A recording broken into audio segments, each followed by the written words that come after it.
Good afternoon, everyone. This is Tony from Her Homestead Skills, and today I'm actually going to complete a few projects that I've started either a few days ago or last night. As a matter of fact, there were two projects that I started last night, and one of them was baking bread, and I used a recipe from my daughter. Now, if you're interested in this bread recipe, I do have a video that we did together, perhaps about a year or so ago, maybe longer than that, and I will post a link to that.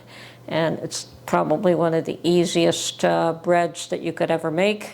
It uses very little yeast, only about a quarter teaspoon for a loaf of bread. The issue is that you have to let the dough rise overnight and bake it in the morning.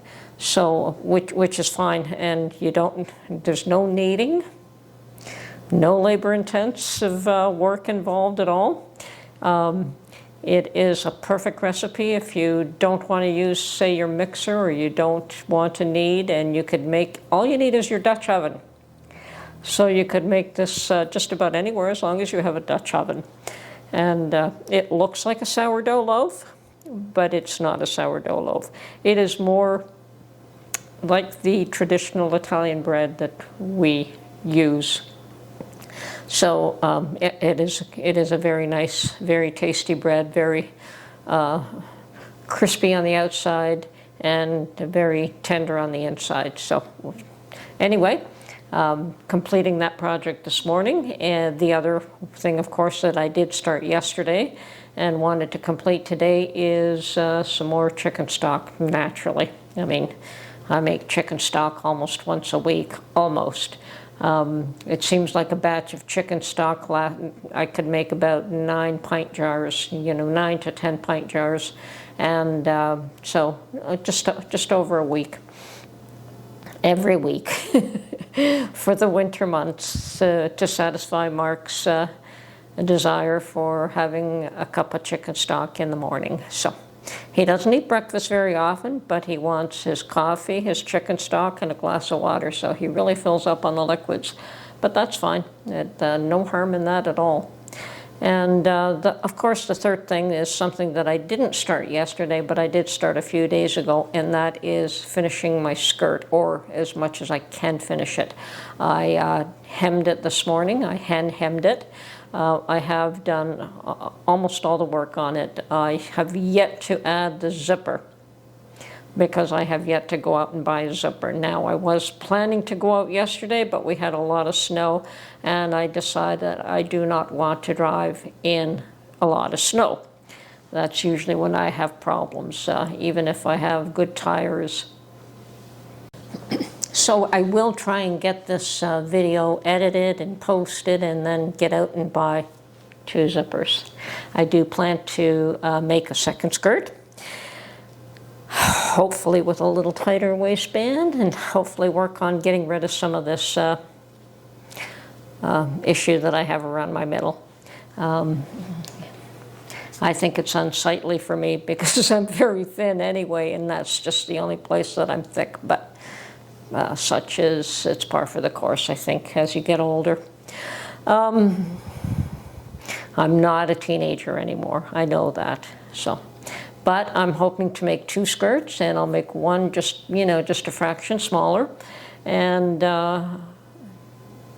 if it turns out that I never lose this weight, I can still make it bigger because it's long enough that I can just trim the top, and I will keep enough fabric that I can redo another waistband if necessary.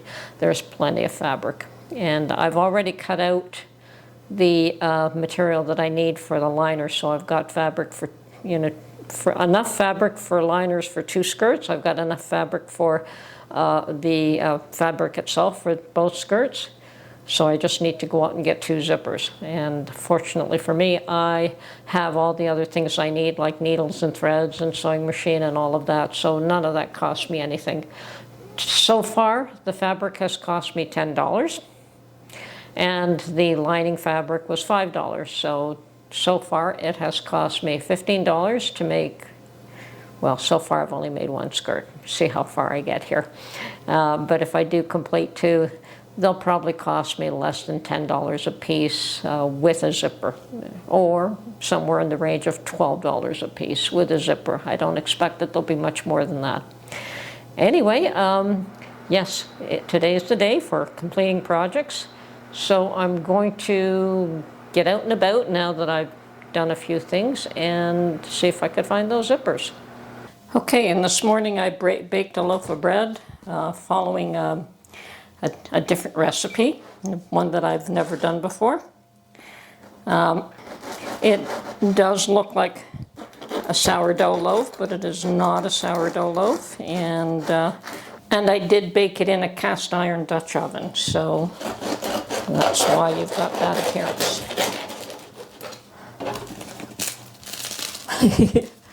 Yes. I was afraid it was going to be a bit too soft, but nope. It's, I think when you're doing sourdough, this is what people look for, but this is definitely not sourdough.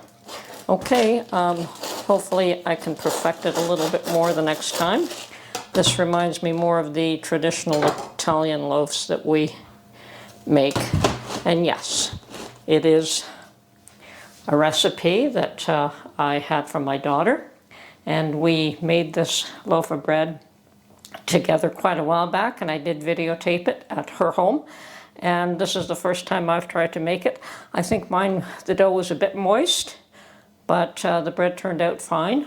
And I think that I will make this again. It is actually the easiest loaf of bread you'll ever have to make. It uses very little yeast, only a quarter teaspoon, and very little labor involved in making this. It does take time though. You do prepare it the night ahead of time, let it rise overnight, and then bake it the next morning. So, interesting. Perhaps I'll be making this type of loaf more often. I think Mark will enjoy it.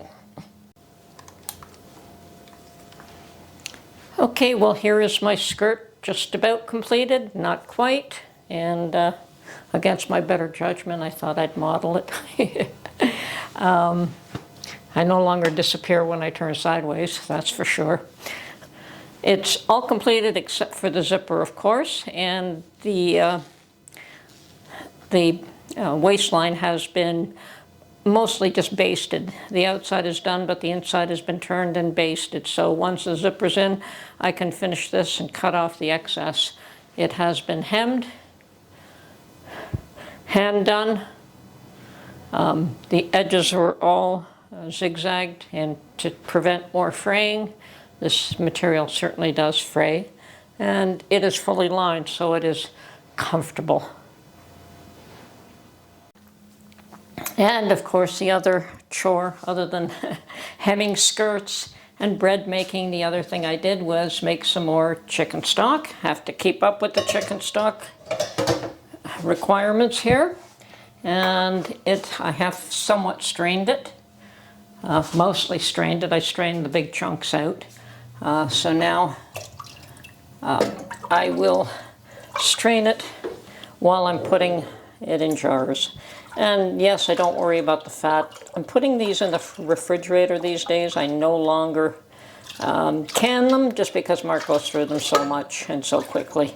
So the fat, if he doesn't want the fat, it cools down, rises to the top, and he can scrape it off. So that's actually a good thing, putting it in the refrigerator. I don't expect to get more than 9 jars, but we'll see what happens here.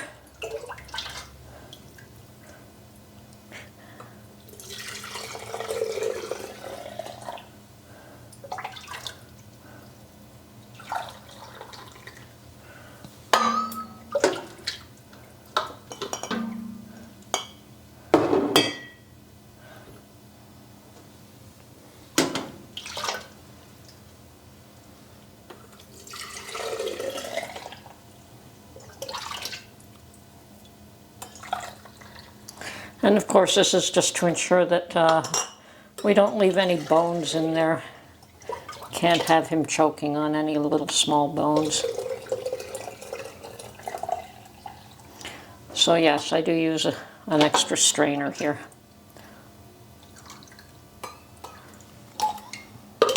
And I don't really have to worry about the headspace because I'm not canning them, but I'm still trying to maintain, about an inch headspace is normal.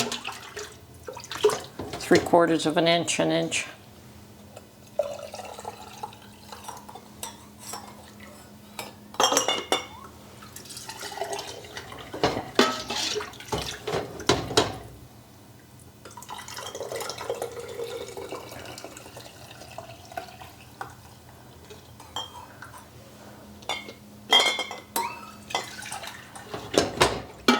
And of course I did use my dehydrated celery, an onion, and the chicken. Now, Mark prefers that I don't add salt. He likes to add his own salt in the morning when he uses this, so that's fine. I don't bother.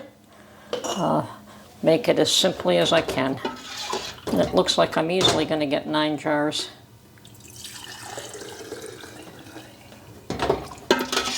Perhaps. I guess the nice thing about putting it in the refrigerator is that if I have half a jar, I don't have to worry about trying to use up or not be able to can half a jar.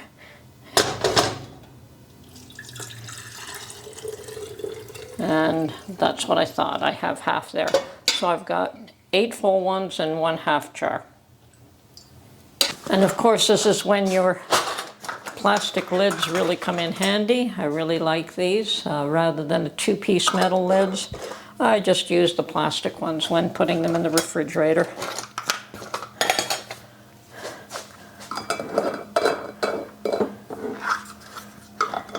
And these days, these are available fairly inexpensively at Dollarama.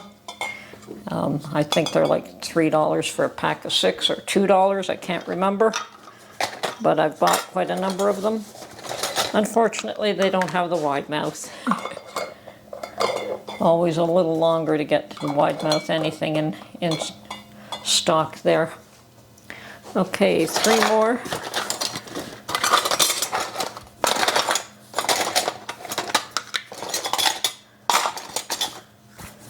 And I have one of my older white ones. I'm going to let these cool down on the counter for another little while before I put them in the refrigerator.